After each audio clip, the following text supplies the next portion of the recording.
In Yemen, the Pentagon declared that Ansarullah had an escalatory move. What's that escalatory move? A defensive measure. A defensive measure that hasn't yet been confirmed by Ansarullah or the Houthis in Yemen. What was it? Well, they shot an F-16 or targeted an F-16 and an MQ-9. They took over a dozen of MQ-9s, by the way, during the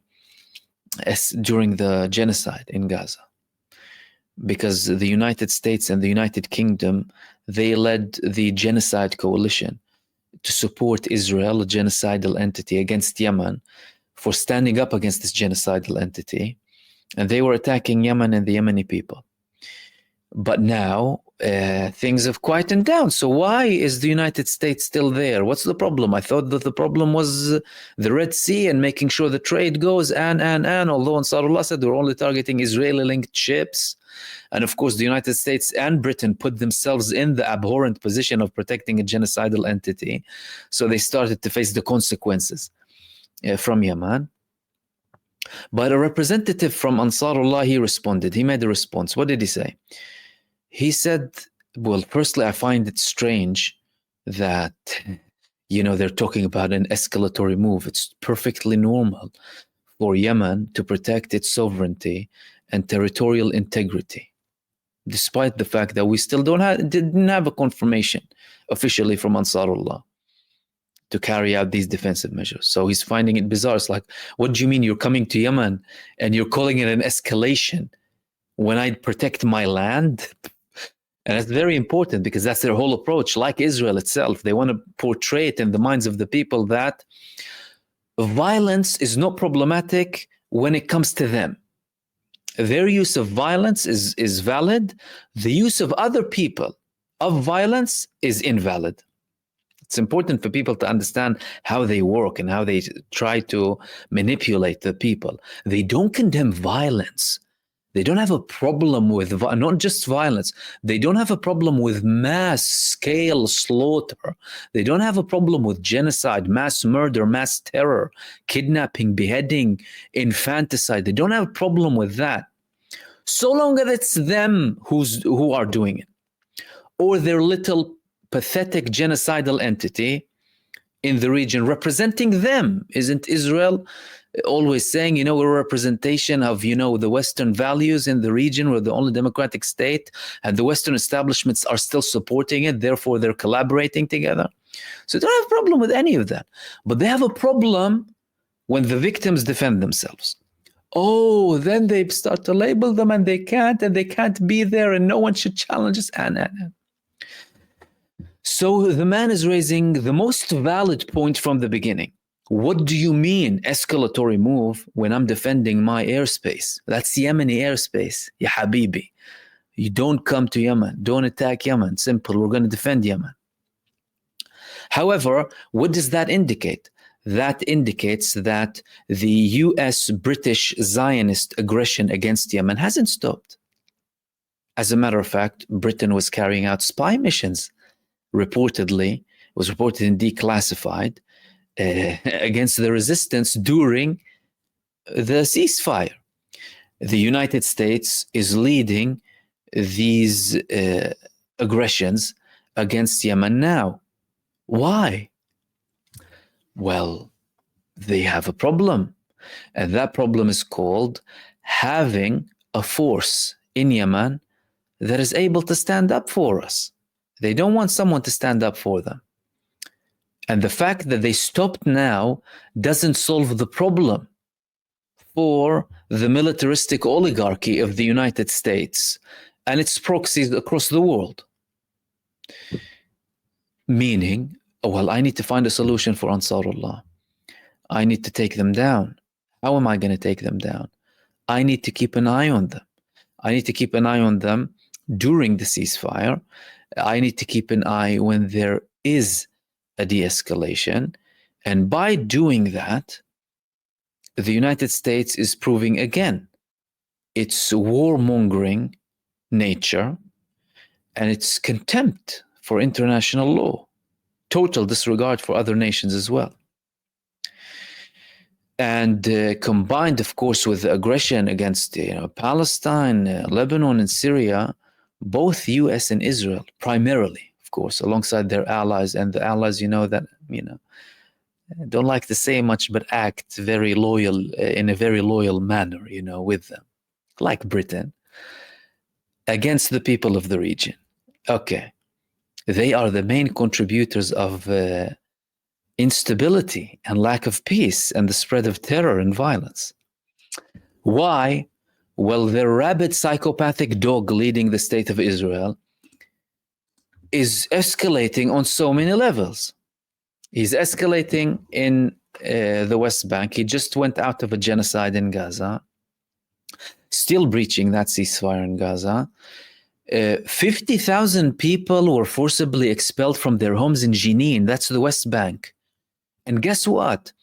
Israel is telling them you're not going to return within a year, at least.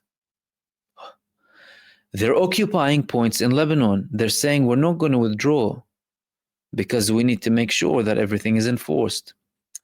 They're occupying parts of Syria.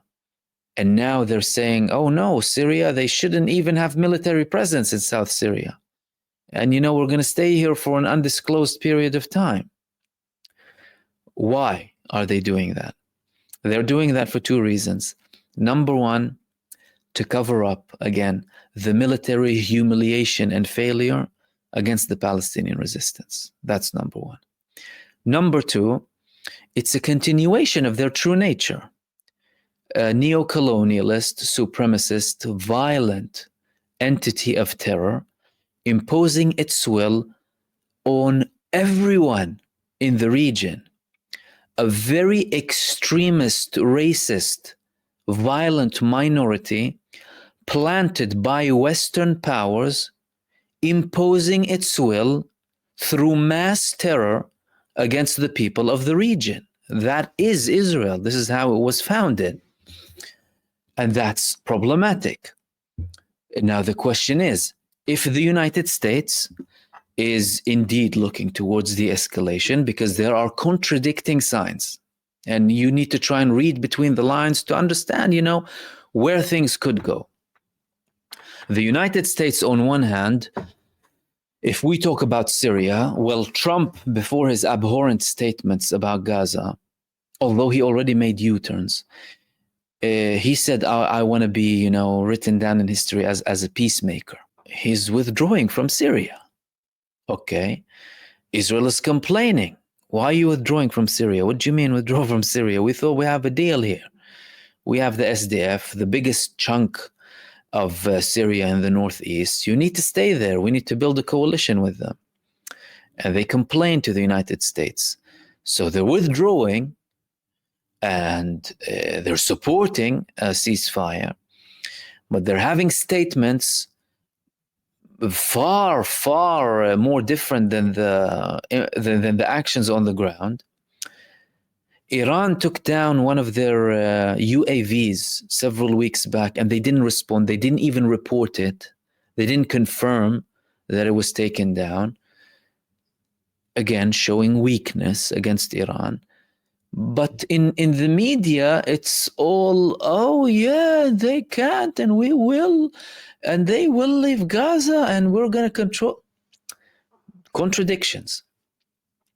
That could be interpreted as the United States trying its luck with Israel. Israel is the barking dog, and they bark and they try their luck. If it works, good. If it doesn't work, we'll concede. Have we seen that in the past 16 months? Of course we've seen that. Guess what? We've seen that in the fact that Benjamin Netanyahu went into a ceasefire agreement. Phase 1, phase 2, temporary, not temporary, although we're talking about a ceasefire, by the way, agreement that has phases and includes clauses to extend phase 1 if no agreement has been reached on phase 2. So we're looking about a solid agreement. Otherwise, the Palestinian resistance wouldn't have gone into it. But he went against everything that he said from the beginning. No talks with Hamas until we eliminate them. They have two options, either submit or die. We need to eliminate the threat from Gaza and return everyone. without talking, without anything. He was like, Hamas, you need to, with the military pressure, with the genocide. He went against all of that into a ceasefire agreement. In Lebanon, he didn't achieve his only military objective of the war, which is returning the Israelis back to the north. The mayors of the northern settlements in Israel are opposing the prime minister outright, saying, no, don't return because it's still not safe. How far will they try to do that? And will there be a prospect of things getting out of hand? I'll start with the second question. Yes, there is a big prospect of things getting out of hand, because no one should live with a psychopathic entity committing a genocide and the worst barbaric crimes in history. But the timing and how long it could stretch, this is where things get interesting. Israel's main aim is to recover from the damage, from the massive blow that it got to its image. You know, this military might, this superior country with these superior people in the region, dictating everything that happens and doing whatever they want and imposing their will, first and foremost on the Palestinian people. They were beaten by Gaza. They need to have a big act, a big show to prove people wrong. They need to have these moves, whether they're temporary or not. Temporary or not, we'll try our luck, like they tried their luck with Sinai, like they tried their luck with South Lebanon, like they constantly try their luck. A thief always tries to steal more. If he succeeds, great. If he doesn't succeed, he takes a step back. So at the moment, the situation is quite volatile. It's a dangerous situation. However, on the ground, things are still moving. Now, the fact that there was a confirmation from the Palestinian side, because a lot of things depend on the war with Gaza, on if things escalate or not. The fact that there were statements that are saying that there were positive signs, the fact that we've been here before and we passed things like that before, indicate that it's going to continue.